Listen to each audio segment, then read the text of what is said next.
Hi everybody, welcome to the Hard Truth Inside the Football Industry podcast with me, Philip Ideson, and Darragh MacAnthony, chairman and co-owner of English League One side Peterborough United. And we just realised we didn't hit the record button on the last 5 minutes. That was unbelievable 5 minutes you just missed. Yeah, the best 5 minutes we've ever had. So she says. Now, before we do start, I just want to thank everybody for expressing your interest. We asked for emails last week, in interest for the business podcast and the Zoom calls that we're exploring. We got a lot of responses. Yep. So thank you for those. And just a quick thing for people. Yeah. We're going to run a subscription-based service podcast for businesses. If you're looking to learn more about how to open a business, run a business, improve your life, climb up the ladder wherever you work, we're going to run basically a business podcast. It'll be every week. We'll do a Zoom conference thing with people who sign up to the subscription. If you're interested, and we need to see the level of interest, email contact@hardtruthfootball.com. Lovely. Now, before we start. Yeah. Congratulations, my liberal friend. Thank you. You've got a new president. You got Kamala Harris as president of America. It's great news for you, you know. But in all seriousness, you know, like I said before, win or lose, this is how elections are. Yeah. And we got into it a little bit a minute ago about how it works in America is very different to the rest of the world. The founding fathers put in a system whereby you have the Senate, the Congress, and the White House. And people have been saying on Twitter, when are you leaving? You know, now, because I'd said You've on not Twitter, packed your bags yet. I haven't packed my bags yet, because if we keep the Senate, it basically can make the president very much a lame sitting duck who can't do a lot bar executive orders. But people have to understand, I was trying to explain this, you know, for each of us, we have different views on why we want one party in the White House or not. You know, for example, Democrat White House, and if they control the Senate and Congress, could change things like private health insurance for me. They can make it illegal for me and my family to have private health insurance. That's something that's important to me. They can mess with my children's education, and they can mess with the tax bracket. They can make me pay 30% more tax. I already pay fortunes in tax, including 70 odd grand in this house every year. So it's great. Well, you know, I'm watching people in the UK, people I respect and know who work in sports, who are sniggering and tweeting directly at a president of another country. It still blows my fucking mind. People actually troll. I would never troll a president, a prime minister. I think it's the most pathetic thing, because It's not really going to get you anywhere. It doesn't get you anywhere, but it's like they're virtue signaling for their fan base, and it makes me puke. It makes me laugh because they're fucking clueless. And the other way of looking at it is like, you're all sitting there watching CNN in the UK, so you're getting one side of the argument from a very biased like airport TV.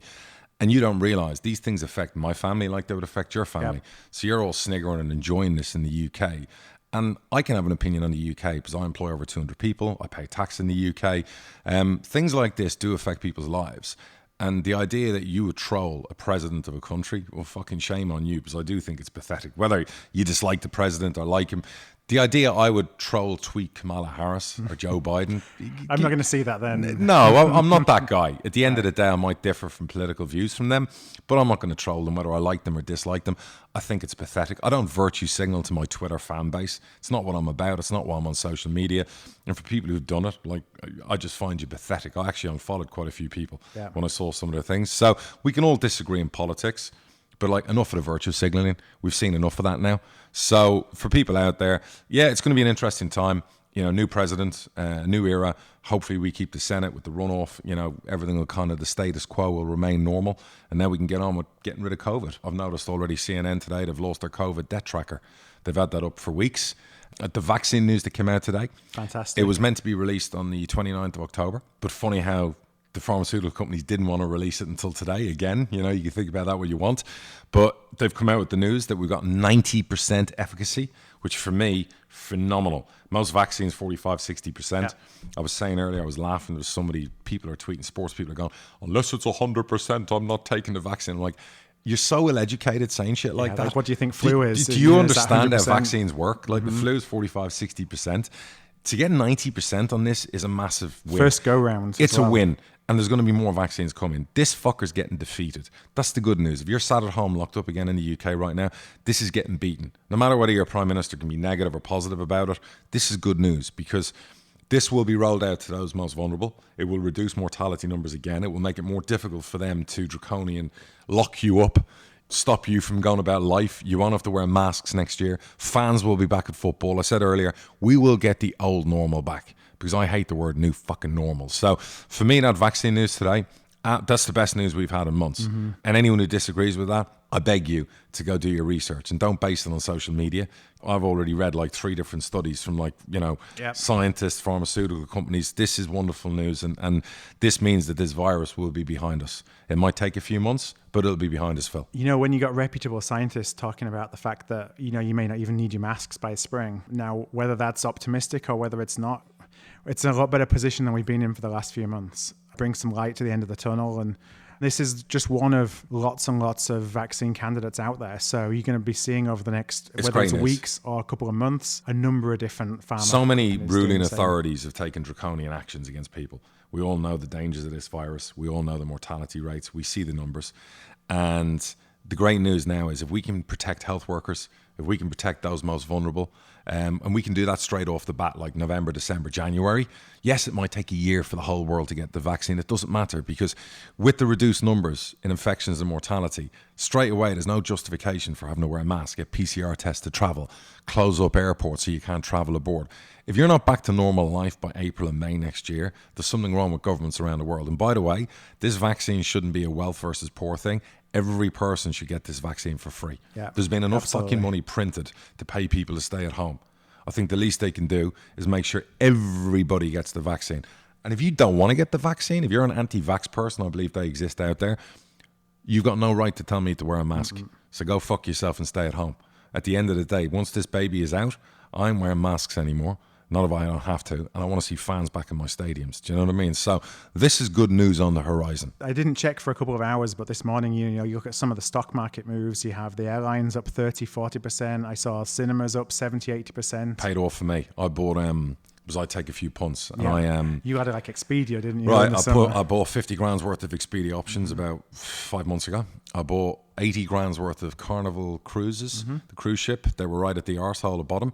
So I bought about 80 grand's worth of options. Options for people listening are obviously where you can take a punt on future price of a stock. So you're basically betting it's going to go up. So the probability of losing all your money is high, but if you win... For example, I was down, I'd put 50 grand in one stock. I was down 48 grand. Yeah. And since then now, I'm actually up 20 grand in the same stock. So I do take punts like that occasionally. And I was at a really low moment where I was getting my ass handed to me on everything bar stocks, and I decided, you know what, I'm going to fucking go all in. And I went all in on lots of stuff, Walmart, Amazon, Apple. So I actually did all right. But when I saw it this morning, my options on some of those stocks, like the cruise line, the other one I'm doing really well on is Delta Airlines. Yeah. They were at the arsehole of nowhere. Like 30% this morning, weren't they? And that's in the underlying stock, not just your my option. option alone went up nearly $50,000. Yeah. Listen, for those of you out there who've got involved in the markets, and we'll talk about that in our business podcast when we do it, they're the ones you want to be in. But there's high risk. Yeah. And I always know when I buy an option, and I always know this, I could lose my asshole. It's like going to the casino. Yeah, I've done it. I've done it. One play I made years ago, I lost 80 grand in 2 days. Yeah. And I was out. You know what I mean? So as much as you can win, you can lose. But you got to really have that gambling instinct. But listen, today's news is good news. And I hate to see negative headlines. And I hate to see they're trying to take credit away from Trump for Operation Warp Speed. And whether you hate him or dislike him, you know what I mean? Because he's a business guy, they did everything in their power to try and forward everything quickly. And you have to give credit to him for that, even though you won't give him credit for other things. You know what I mean? Without that, we wouldn't be as quickly here, and not with the money that's been pumped in. And yes, I know one of them, they didn't put money into Warp Speed with it, but they still gave them an advance order for 200 million doses, which allows you to factor the money to get the money for the research. So credit to that administration. I'm watching Como out there today talk about it's a disaster and, it should be them who's supplying it. I don't want politics interfering with vaccines. Vaccines are so important now. Politicians and politics shouldn't be involved. This should be, like I said to you, free. It should go to those who need it the most first. And hey, I'll line up and take it whenever. I won't be one of those people saying, I'm waiting for 100%. I'll take it tomorrow. Do you know what I mean? So good news, good times ahead. Let's get back to the sports. And for those of you in lockdown, hopefully now your Prime Minister will come to his senses. Maybe he'll let you out a bit quicker than the 2nd of December or whenever it is. So good news on the football front. You had a good week. FA Cup. Yeah. Yeah, and then last week, who did we beat? Bristol Rovers away. Got Bristol Rovers, and then you had your FA Cup Oxford away, wasn't it, on Saturday? We very professionally beat Bristol away. I think that was our 4th or 5th away win in a row. And then we went away to, horrible draw against Oxford, one of the best teams in League One. Their league position is not reflective of who they are as a team. But in fairness to the manager, Look, I didn't really care about the FA Cup. The prize money's way down. I think it was 17 grand. It might have even been less because you have to give 30% of it to the loser. Okay. So I think it might have been 13 grand. Because they really cut that this year, didn't they? They cut it. And there's no replays. So there was no big financial benefit for us. Even if we, and I've said this before, we get to round 3, we'll draw Man United away in an empty stadium. There'll be one chance we'll get and make £1 million and we won't make fuck all. But to go there and make 6 changes like the gaffer did, we had to bring a 17-year-old centre-half on, a guy I like to call Franz Beckenbauer, Ronnie Edwards. He came on in the 43rd minute, and the gaffer threw him straight in, and he was unbelievable in the second half against some very, very good strikers at Oxford. But it was a great game. Job done. Another away win. Tomorrow night we play in the EFL Cup. We play one of our rivals, Cambridge United, away. I think we've got 7 teenagers playing tomorrow night. So again, I'm really excited to see those games. And I know the gaffer's given the first team a couple of days off because it's been, if you look at October through, it's Tuesday, Saturday, isn't it? It's brutal. It's been brutal. I can't give enough credit to, never mind the players, the staff who've kept them all together, physically. I can imagine there's a lot of work going on in the physio's room. A lot. I mean, I get reports of the physio, the sports scientist every week. There is a lot. The way they've scheduled it, look, long may it continue, but I'm not getting carried away. I've got people calling me, the table, and I'm like, listen, I still haven't even looked at the table. I couldn't care where we are on the table. Wake me up in May. And then people are going, PPG. And I'm like, you know what? No. I said it at the time when it happens. I am for points per game. I don't want to end the season today. And if it ended today, we get promoted. No. I am a football person. I want to see the season You want to do it fair and square. I want to do it properly. I want to win a promotion on merit on the field. And that's the only way to do it. And I stand by that today. Even if we had a 20-point lead, I'd want to play.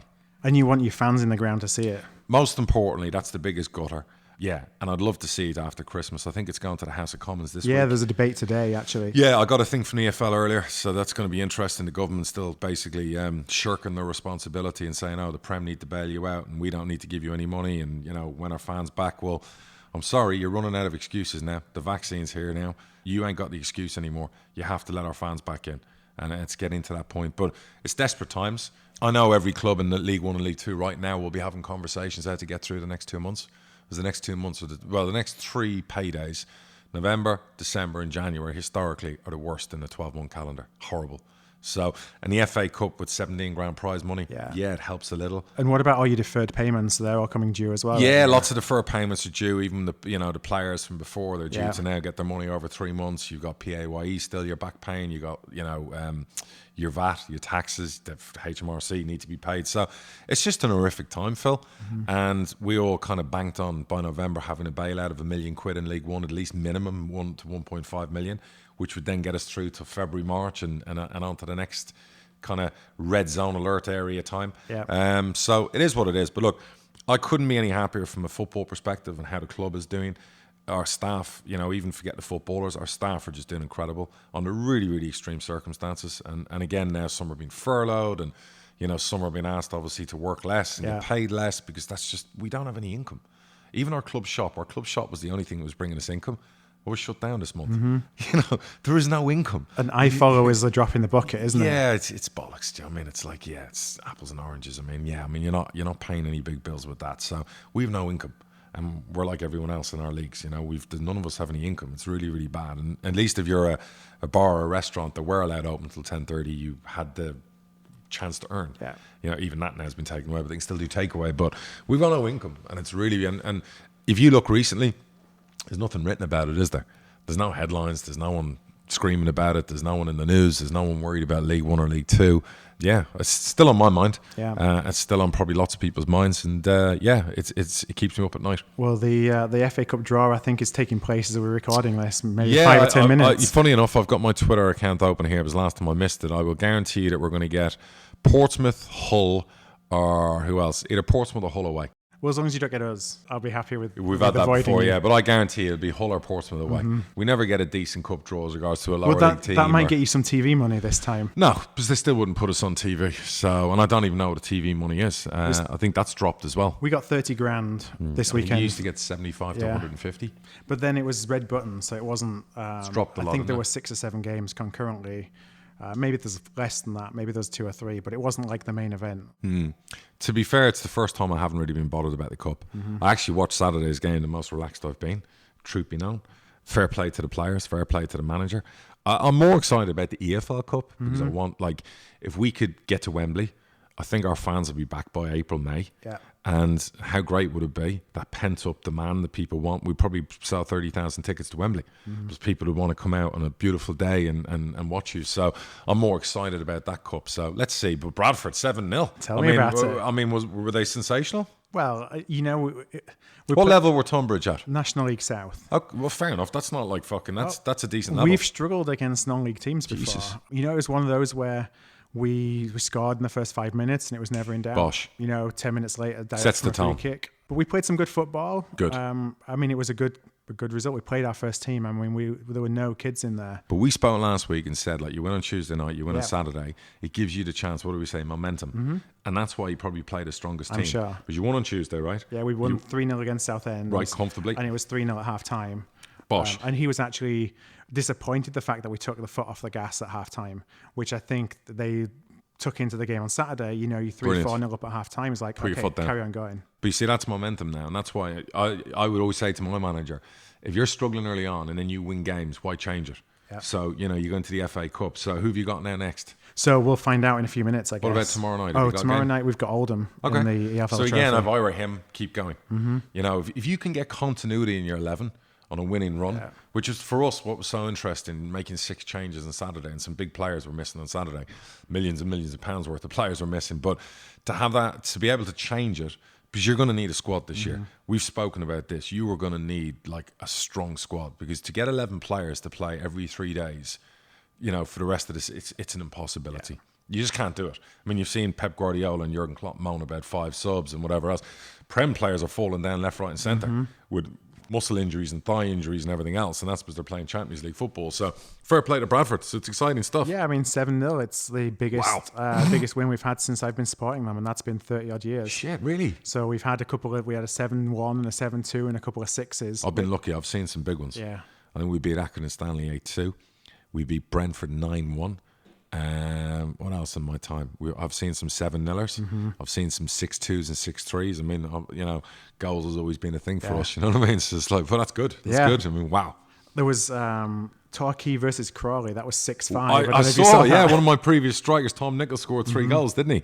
I think Crawley scored in injury time, didn't they? Yeah, so there was 21 minutes of injury time. That's mad. And I'm sure... I don't have it in front of me, but 2 or 3 goals were scored in injury time before you even got to extra time. Are you joking me? Yeah, so it was... was that on TV? I don't know, to be honest with you. I saw the highlights. Wow. But, yeah, it just stood out at me. And a special mention for Stockport. Yeah. Great result for them. My old manager, Jim Gannon, he's really got them going again. They're on the up. He's so Mr. Stockport County as well. He is. He's brilliant. And what he's done the last couple of years, he's got them out of the north or south or wherever they were, and he's got them now high in the conference. And he will be building a nucleus of young players. I know Jim Gannon. He's a brilliant manager with young players. And if he has them together for 3-4 years, don't be surprised to see them in League One in 3 years' time. I'd love to see Stockport back. Absolutely. I had so many good days at Edgeley Park back in the day. Great stadium. I've been there like 4 or 5 times, you know what I mean? So, yeah, they're a club on the up, so it's great to see. And you saw Richie Williams left Swindon to go take the Salford job. All about the Benjamins, as they say. Well, to be fair to him, 2 things I would say there. And I know Richie. One is he's a Manchester guy. So I would imagine his family want to be there. Swindon's a long way away from, Manchester. Second thing is, I know he was saying he lost a lot of his title-winning team from last year. Finances wouldn't allow Swindon to give him a Yeah, a squad lot of he them were felt on he could loan, have weren't they? And he couldn't convert them. He's going to a club owned by a billionaire. Forget about the class of 92. Peter Lim is the money behind it. So, and they all put a lot of money in. So what they'll be looking at is, if they get out of League 2, they'll have a serious go in League 1. No disrespect, and Swindon's a big club. But at the moment, he's probably thinking geography, financial support. In the next 3 years, I've got a better chance of being in the Championship with them than whatever. And I would now put them as title favourites in League 2. I would now say Salford will win League 2 by 5 to 10 points. Hard truth. Prediction. Watch out, Owen Doyle going to Salford in the transfer window. That'd be shocked. Charlie beating Wigan, that was the other one that stood out to me. Yeah. Did Wigan rest a lot? They must have rested a lot of players. I mean, but listen, there was some great surprises. I think it was 15 non-league clubs were into the hat for round 2. Maybe 15. There were 9 league teams that were beaten by non-league opposition, but there were a few games that were 2 non-league teams playing against each other. Right. Well, look, it's the romance of the cup. And, a lot of these teams can't play, can they? So if they get a cup draw, they can play. They can play in the second round. We had our youth team play last week and they won. and I don't know if they're allowed to play still at the moment. I'm not sure about youth sports, but we're into the next round of the Cup. Young Flynn Clark got a hat-trick in the youth, and we played like a lower league team and equalised in the 93rd minute, and then we won 7-2 in extra time. So again, mad. Isn't Flynn Clark a defender, or am I? No. He's a 10. Oh, he's our leading goal scorer in the EFL Cup. He's only 17. He's made his breakthrough to the first team. Was he the one that got an international? Yes, got called up by Scotland under 19s. And I think he was put back down in the youth team this week, which is good sometimes to happen for some of the younger players if they get a bit too, whatever else. You can say, well, listen, back to the youth team for a couple of weeks. And don't get complacent. Yeah, don't get complacent. In fairness to him, he went out and scored a hat-trick in that game. So I'm sure he'll play a big part tomorrow night. That'll be interesting. And in the Premier League, we've got Leicester top, Man City mid-table. What have I said about Brendan Rodgers? Yeah. What have I said? What did I say? All the things I've said on this podcast. Oh, yeah, you were very supportive of Brendan Rodgers. I talked about Brendan being a brilliant manager. Man United, you want a manager? Go hire Brendan Rodgers. I said about Tottenham are going to be the surprise package. Again, Jose doing what Jose does. I said about Ollie Watkins being an absolute bargain. Look at the two teams he scored his goals against. He'll probably get called up by England. He's already money in the bank for Villa, 28 million. Obviously, Leeds now have lost a bit of steam. Yeah, 15. So, that's concerning, but I think my man Bielsa will have them bouncing back. I watched the Liverpool-Man City game yesterday. Great first half, crap second half. So 1-1. 1-1, and the weather, and it was just lethargic in the second. The first half was electric. It was unbelievable. Look, this Premier League, this is going all the way for me. I think there'll be 3-4 teams with 5-6 games to go, still in with a chance. The ones that you wouldn't expect to be there as well. I do. I think Leicester will be. Because what happened to them last season, and I think they have a lot of injuries, and where they are now in the league, I think Leicester will be one of those teams. Southampton were top for a while. Brilliant for Southampton. They could have a chance at Champions League, top 6. I think Wolves are definitely going to improve. I don't think Arsenal know. Chelsea now are coming strong. I called out Lampard a couple of weeks ago, you know what I mean? So the goalkeeper seems to have brought a lot of confidence to the back line, as has obviously the Brazilian, the Thiago or whatever, the defender, Silva, from Paris Saint-Germain. So if they fix the defensive problems, they are frightening going forward, Chelsea. I mean, they're a frightening proposition. So it's going to be a great Premier League. You go throughout the leagues, actually. It's funny. Yeah. Every league looks really interesting. I was looking at the Championship table today. And a special shout out to Michael O'Neill at Stoke. He's really turned that club around. That club's had 2.5, 3 seasons of just horrendous results. And he seems to have found a formula where they're now looking at very, very good side. It's the hardest thing to turn around that momentum, isn't it? Very hard. And he seems to have arrested the slide. Neil Warnock, the job he's doing at Middlesbrough, that could be cold boring for the 0-0s, but he'll take it after the last couple of years of struggles they've had. That's what Neil Warnock does. He's a serial promotion winner. Who else you got in there? Obviously, Reading were like a house on fire or a train on fire, but they've lost a few games recently. Who else I want to say? My old pal Dean Holden, the former Peterborough player, doing great at Bristol City. So yeah, fascinating table, really. And you've got Derby bottom of the Championship, which you know it seems from an outsider perspective, it's not what you would expect. It's not what you would expect. I don't know what's going on there. I don't know about the manager. Whenever you bring in someone like Rooney, you're always thinking, has Rooney been brought in for the job? Who knows? I haven't seen enough of Derby, why they're struggling. They've got some good young players. They sold a couple of their best young players. There is a takeover apparently on, talking about going through, which might be great for the Derby fans. Even though Mel Morris, to be fair to him, has invested fucking fortunes into that club. He deserved the promotion. It's a weird table. Weird when you look at it, some of the bigger clubs down there. Yeah, you talked about the potential takeover, which is Sheikh Khaled, I believe, from Abu Dhabi, cousin of Sheikh Mansour, the Man City owner. We actually had a question from Ross, who's a Derby County fan, asking just what your opinion is on that, and have you had any dealings with them? No, it's been a while since I've had any sheikhs knock on my door, but I would imagine the Man City sheikh, his gardener would probably have enough money to buy a football club in the UK, I mean, the wealth is just phenomenal. And this guy was linked with Newcastle before, I want to say. I'm not quite sure. But listen, the person behind the deal is the guy who brought in the Villa people to buy Villa. And they pretty much turned out to be pretty good owners, great owners, Swiss billionaires or whatever. It can only be good news, right, for Derby, county fans. They're not going to get relegated, in my opinion. But it'll be interesting to see how they can navigate financial fair play. Because no matter how rich you are, the biggest challenge in the Championship is financial fair play. So even if you want to go in and spending 100 million for maybe a shake is like me and you spending $100 in a bar. If you can't do it, it'll be even worse next year if they did get relegated. Well, listen, that'd be nearly impossible. So, well, in that case, yes. The only thing I think is in the Champ is you can pay the fines. I think it's £1 for a pound. So if you are that rich and you wanted to spunk 50 million, what's you're going to another have 50 to give, million in fines? what's another 50 million if you get into the Premier League? So I guess there's that, but I'm not sure of the discipline that goes with the fine. You know, like what you've seen happen with some of the points deductions. So interesting times ahead. I'm sure for Derby fans, they're all pulling their hair out with the league table, but that's not reflective of who they are. I don't think as a squad, so I'd be very surprised to see them struggling. What's the interest, or why is the continued interest from places like the United Arab Emirates in actually investing in football? Yeah, I mean, I've spent a bit of time out there. I'm going out there again in a couple of weeks. I'm starting to do a bit of business out there. There's a big appetite. They see, you know, football and they're mad football fanatics. I mean, they really are. You could go to some of the bars, you know, where they smoke the pipes, and you go to some of those at 4 or 5 in the morning, and they're watching Premier League games and whatever else. So there is a passion for the football industry. And more people from the UAE and the surrounding areas will try and invest. And some of them have very deep pockets. And I guess the attraction would be, if you're, I don't know what the price is for Derby. Did anyone quote the price? I haven't seen it. Look, if you're getting a Derby County for 50, 60, 70, 80 million, and you get that back to the Premier League, it's a big club. Yeah. It's a big club with a big supporter base. Do you know what I mean? I've always said this. So some of them would think to themselves, it's probably an asset. I mean, who would have thought the Man City sheikh spending $1 billion would lead to him making money on Man City? And if you look at the valuation of the Man City football group, it's now valued at like $4.5 billion. He's up. Yep. So even though he spunked all that money and spent all the money and like spend money to make money. Yeah, spend money to make money. So it's like everything else. Like I suppose you look at the NFL. When Jerry Jones bought the Dallas Cowboys and he borrowed $140 million to buy it, people said he was a lunatic. The Dallas Cowboys are worth $6 billion today, 30 years later.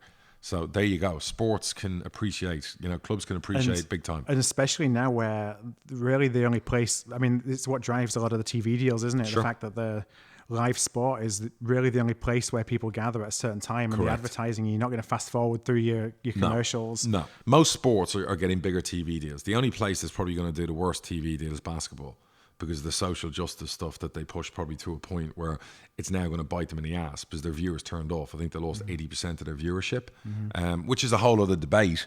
But that does, when you're dealing with middle America, normal America, who want to watch basketball and don't want politics like rammed down their throat, they turned off. Yeah, you don't tune in for sports. You don't tune in for politics. You tune in to watch basketball. So I think what's going to happen there is the next basketball deal, their bad timing is that's around the corner. So they're probably going to get a deal 30% worse off. The NFL have kind of tiptoed around it with the whole kneeling and national anthem thing. You don't see a lot written about it. So they're probably going to get a blockbuster next TV deal. The Premier League and our football thing, you would like to think our deals would be bigger and bigger because more and more people now are tuning in via iFollow, TV ratings, the viewing. You can't go to a game. So now you're going into TV deal negotiations and go, oh, look, viewership's up, regardless whether it was COVID that caused it to be up. So, yeah, look, you buy a sports franchise hoping, A, if it's run down and you can turn it around, it's worth more money. I bought Peterborough for £1, and when I sold half of it to investors, my partners, I made millions from that deal because I turned the club around. It was a well-run club. It had lots of playing assets and whatever else. So there's always, where there's a will, there's a way. Where there's a plan, there can be a way.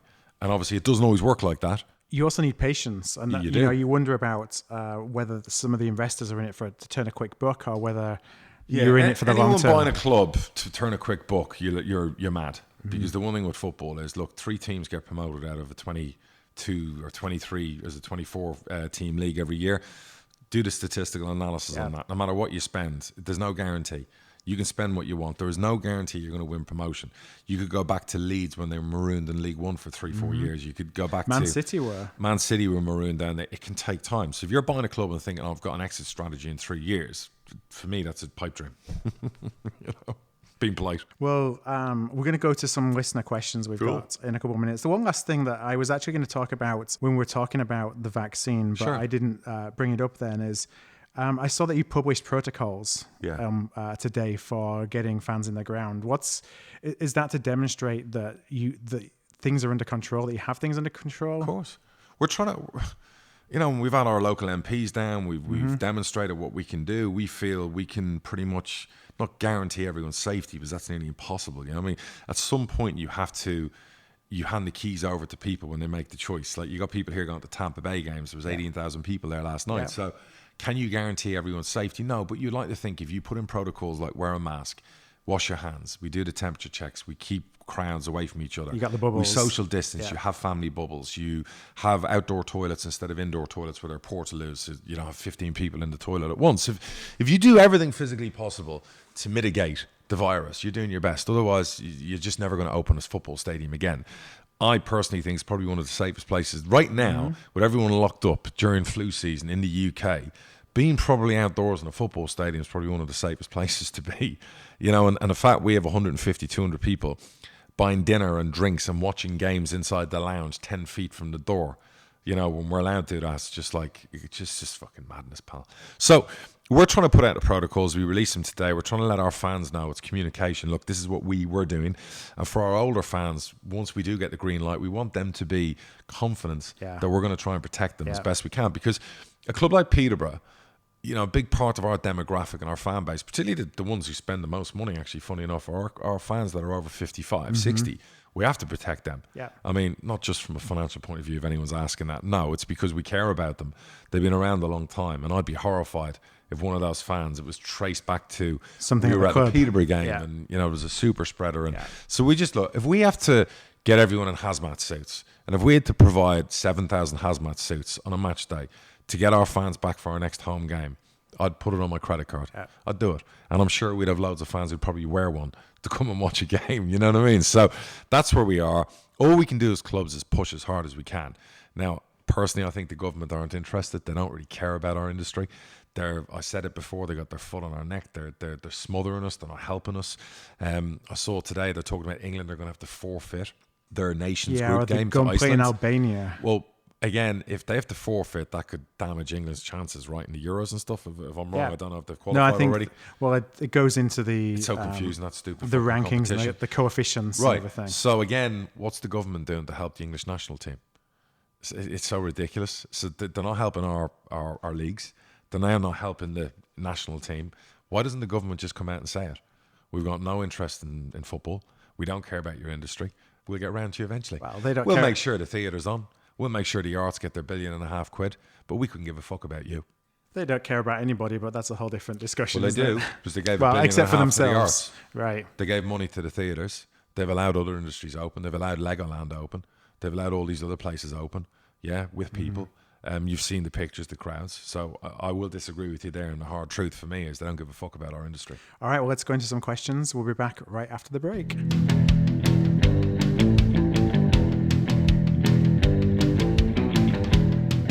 Hi everybody, we're back at the podcast, and before we go into the questions, so we just took a little 10-minute hiatus here to watch the second round draw of the FA Cup. Yeah, that was good. So you got Chorley at home. So what first instant reactions of Chorley at home? Brilliant, because they obviously beat Wigan, joint killing. They're not doing well in the league, but it goes out the window. So this is a TV game. It's a romantic game. So we'll take it. Be great. Someone we've never played before, not in my time. And it's a home game. Yep. So you can't ask for anything more than that. And it'd be great to entertain them. And I'm sure they'll bring like a really, having beaten Wigan, you wouldn't want to take them for granted, regardless who we play. So that'll be a toughie. Yep. But a good game. Yep. Hopefully the cameras will show up and we can all make a few quid. Happy days. Yeah, we got Oldham. Yeah. So I was pretty happy with Oldham at home. You were okay with that? Your home tie? Last couple of numbers out of the pot there. Could have been a lot worse, famous last words and everything. But you're playing them in a couple of days now? Yeah, we play them tomorrow. So actually, by the time the pod goes out, we'll have played them in the Football League Trophy. Oh, interesting. Do you know what? The Cup's brilliant. 15 years I've been waiting for great draws, and we keep getting West Brom, we keep getting Tony Mowbray, wherever he is. Guaranteed, if we beat Chorley, we get Blackburn in the third round. I think we've drawn Tony Mowbray 5 times in the time I've owned Posh. It's astonishing. So is there any team that you have that, league or cup, that you draw, whenever you play them, it doesn't matter whether you're top and they're bottom, you know you're going to get stuffed? At the moment, yeah, Doncaster. Yeah. Doncaster the last couple of years have had our number. I know the Donny fans love that. Do you know what I mean? But no matter, when Grant was manager, they beat us. Obviously, yeah, it's been one of those games where no matter the form, no matter how well we're doing, Donny have always come to town and rained on our parade, or if we've gone there, they've done the same. The only good news is the one player, Kieran Sadler, one of our former players, he left them and he's gone to Rotherham, and he always seemed to have a knack of scoring a goal or 2 goals against us. So, Yeah, it'd be interesting. It'd be the one game I'll probably think, fuck, there's no point in watching. Yeah, it doesn't matter how many more points you have than they do. Yeah. Listen, if we beat them, I'll start believing. All right. So the first questions, the first set of questions we've got are based really on a question from Ryan Jupp, and it's about player medicals. So I'll start off just by asking, like, what's involved in a player medical, and is there kind of a standard, or does it really differ club by club? It does. It's like if you're signing a player that's not really costing you any money, a lot of medicals can be very basic. It can be, you'll have your physio go through things, he'll check the heartbeat, he'll check, he'll get the previous medical report from the club you've been at, in case you've had any ailments, any injuries, ACLs, they want to see scans, they want to see previous stuff. If you get a player that's had like an ACL or problems in certain areas, you probably have to send them for a new scan. Now, for example, when we spent a lot of money on Clark Harris and Schmollocks, we sent them for medicals in London. We probably paid $3-4 grand for the medicals, and they were intensive. I mean, I remember Clark Harris's agent ringing me and telling me he was shitting himself. They were checking his testicles, they were scanning him because he'd had like a knee injury, he'd had shoulder. So when you're kind of spending that kind of money, you have to make sure, you know, you're backing that up with a good medical. So it's difficult because it can be expensive. So at our level, you're not always going to see that. We've signed players last minute where you've just gone, you know what, just, you know, how did everything look from previous? Has he passed the stuff that our sports scientists and our physio will make him do, run on the machine, do the usual stuff, check whatever. So it can be quick or it can be intensive, and it depends. Now, if you're in the Championship, in the Prem, with the money you're paying out and the insurance involved, I'm sure there is like I remember Dwight Gale, it took 3 days for his medical to be done at Crystal Palace, and we were waiting 3 days, you know, and then you're like panicking because you don't want that coming back, and it's like, oh, there's an issue, there's a problem or whatever else. So yeah, it's there you go. How often does a transfer break down because of a failed medical? That can happen. I pulled out of doing a deal for a centre half from non-league last year. I want to say he went to another club in League One. We had a really, really detailed thing on his ankles. He was playing with ankle issues, and the player's really talented. Yeah. But it was basically put to me that there was a serious risk. So we went back to the club and said, look, we'll take him, but we have to change the structure of the deal and pay on appearances and stuff, and hopefully it'll still come good. But they did someone else in League One winning and paid the fee instead, and I pulled the plug on that one. I read all the medical reports, particularly if we noticed in this player we knew had issues with their ankles, so that's why we pulled out of the deal. Who is it that does usually have that final say? Is it me? Medical staff? No, the medical staff will send me a report, and then I'll make a call. Yeah. There will be some where they'll go, look, this player has had issues here. You know, they have a weaker ankle. Left ankle's weaker than the right ankle. There's always a risk this can happen, and I'll make the final call. Okay. We got another couple of questions here from Dean, who's a Bradford fan. Sure.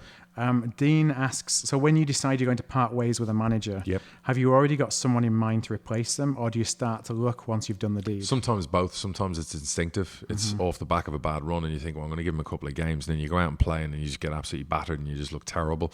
So I've made that call where I've spoke to a manager 15 minutes after a game, and I've been in America. It's very difficult. I like to do it myself. I think it's the right thing to do. So I'll speak to them on the phone. I had one manager who was basically like, previously, he was just like, please, you know, give me another game, whatever.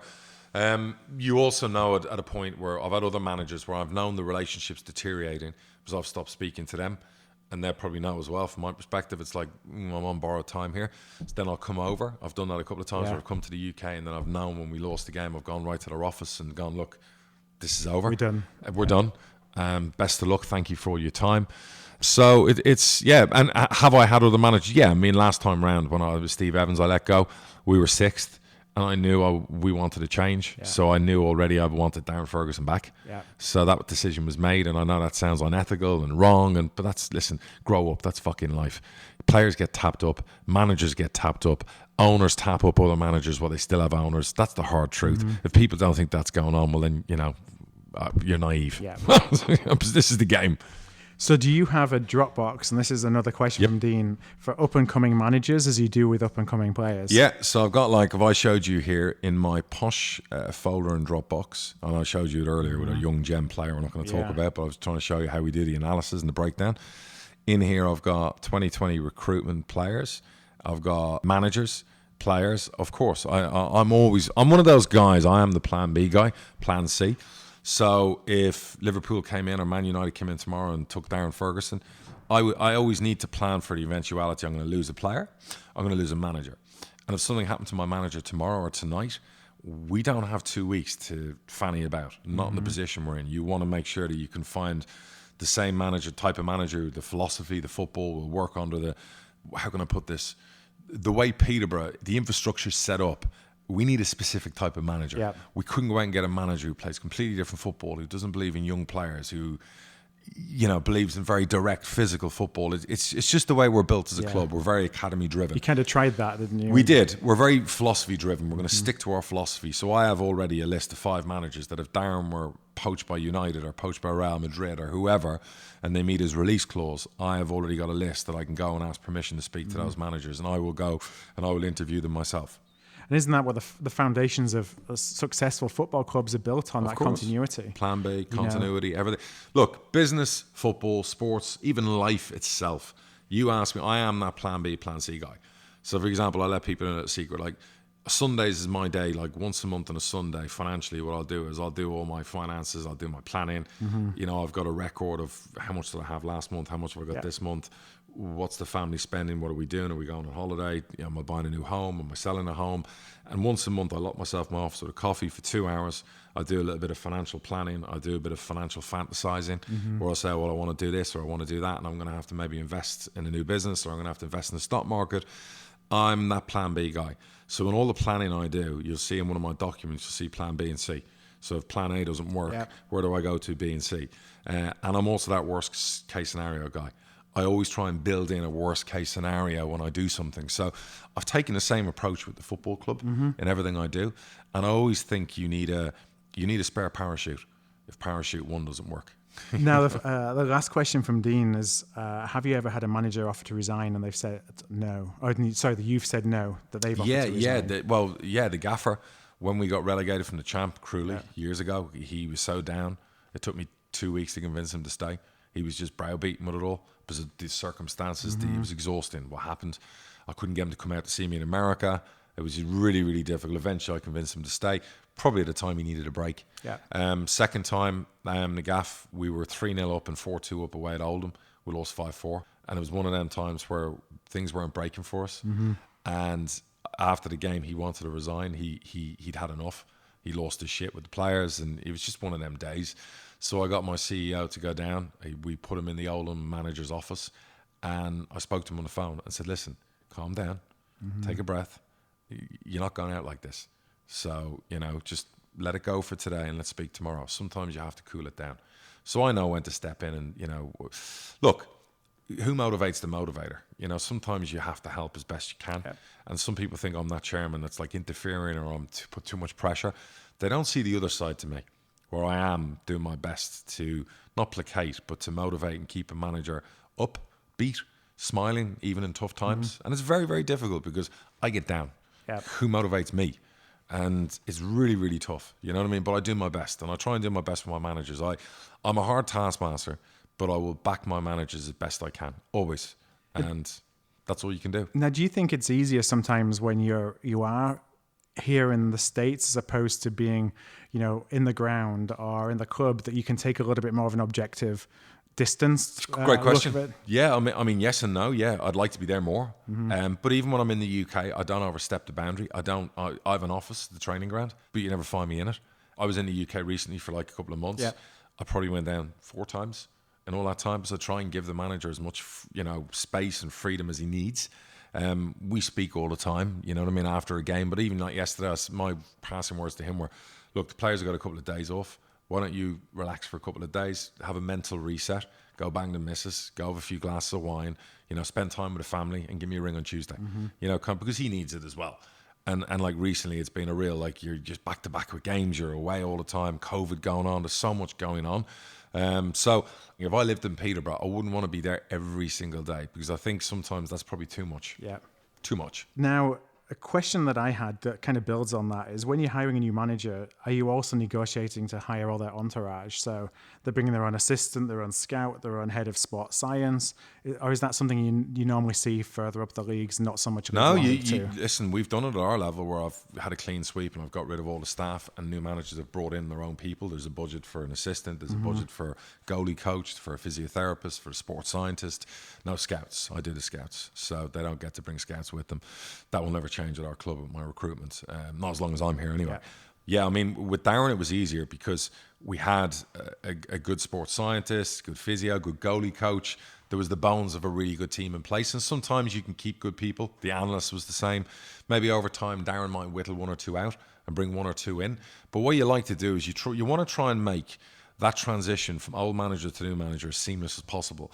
But I'm not stupid. I know that if Darren leaves tomorrow and he goes to a bigger club, per se, he's going to want to take Mark Robson as assistant with him.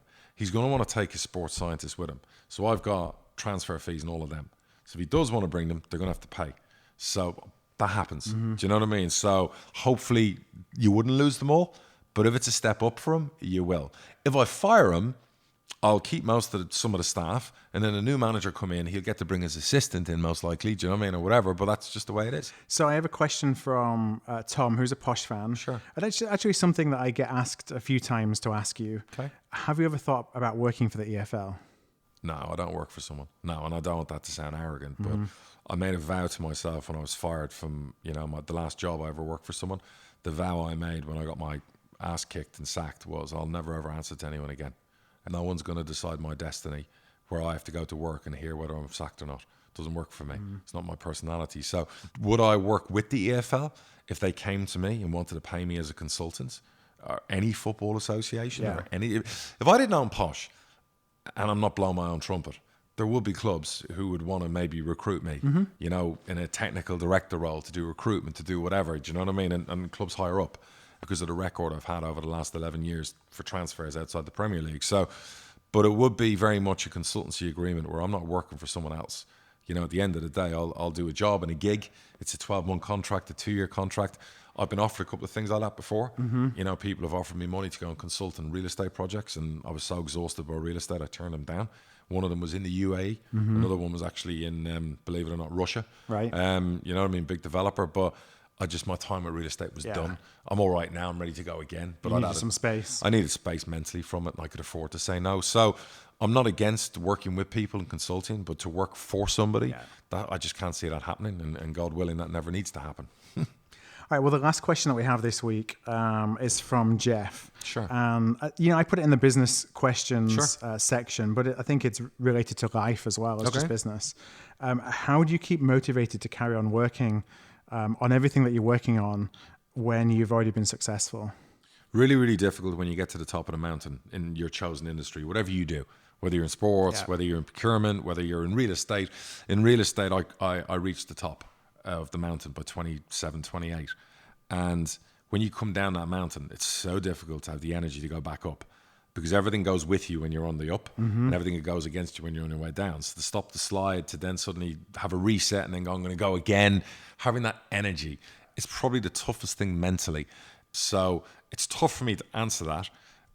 My motivation, very simply put, is the picture on my telephone. And it's my family. My motivation's outside my office here in the kitchen when my kids come home from school. I want to give my kids everything. I want to give my wife everything she deserves. She's phenomenal. She does everything for me. I want my part of that when she does everything for me is making sure she has no worries. I don't want my wife to worry about anything.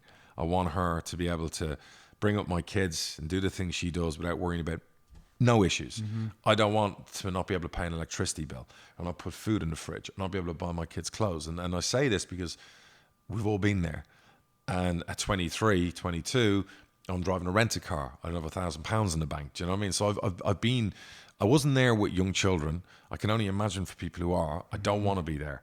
So I will always find a way, whatever I had to do. If I had to go work in a club tonight and I had to stack shelves during the daytime and then do some sort of a voiceover job in the day, I would do 3 gigs a day to make sure my family don't worry about those things. I don't want to bring worry home to my family. That's not to say I'm trying to hide stuff from my wife. I'm one of those people. I don't take my shit out at home. You wouldn't know if I had a crap day or a great day. My wife always said a credit to me. Coming home from work, she would never know what kind of day I had. I was always level. And I got that from my dad. That's hard. It's really hard because some of the shit I've had to deal with, it's fucking impossible. But I got it from my dad. My dad was a resilient motherfucker. He lost money, he made money, he had the odds. You would never know what was going on in his life, bad or good. He was always that happy guy, the same. Great example for me. I try and be like that for my kids. I try and set a tone, a balance, because I don't want to be the dad who's miserable, shouting, creating an atmosphere at home. It's not fair on your family. Your family are like your support mechanism. If you rain on that parade, I'd lose respect for myself. So everything I do and what I do every day is for them. That's my motivation. Yes, great to have a nice house, great to have nice cars, great to fly in a private jet, great to brag about owning a football club or buy players and whatever else. But the real motivation for me is domestic. It starts here. And when I go and spend 60 days away from my family, they understand and realize why that is, because of what I've just explained. Yeah. So they can have everything I give them. And long may that continue. And I want to instill a work ethic in my kids, but not just a work ethic, a mindset to be the same. I want them, when they have kids, to create the same environment that's a safe, happy environment. So that's my advice to anyone out there. If you're climbing a new mountain, you fucking do everything you can to get to, everything. You scratch eyes, you pull hair, you do whatever you do to get to the top of the mountain. Staying there is even tougher. And if you come down the mountain, it's not impossible to go back up again. But it all comes down to... harder the second time round. It's really hard the second time round. But work ethic is everything. And mindset is everything. And we'll speak about that in our business podcast we're going to do. We're going to speak about the mental mindset. We're going to talk about setbacks. We're going to talk about successes.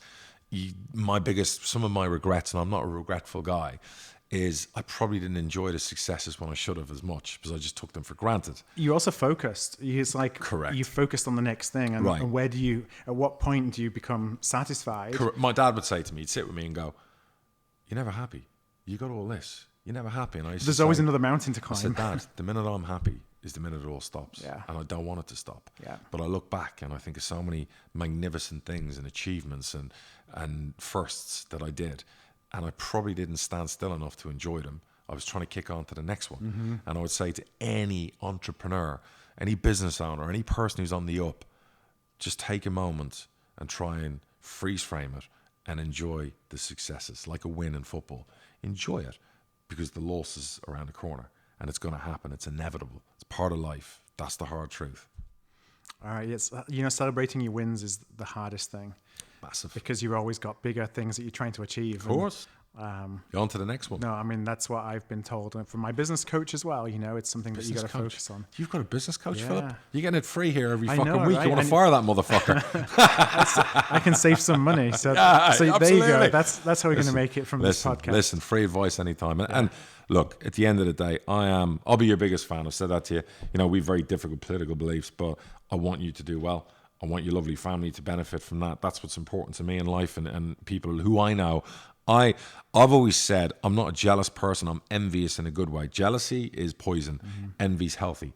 It's okay to be envious of what other people have, because you should aspire to want that, if not more. But to be jealous of it, that's poisonous. So get that emotion out of your head. So if you went out and bought a bigger house than me, I'd be happy for you. I'd be envious, but I'd be happy for you.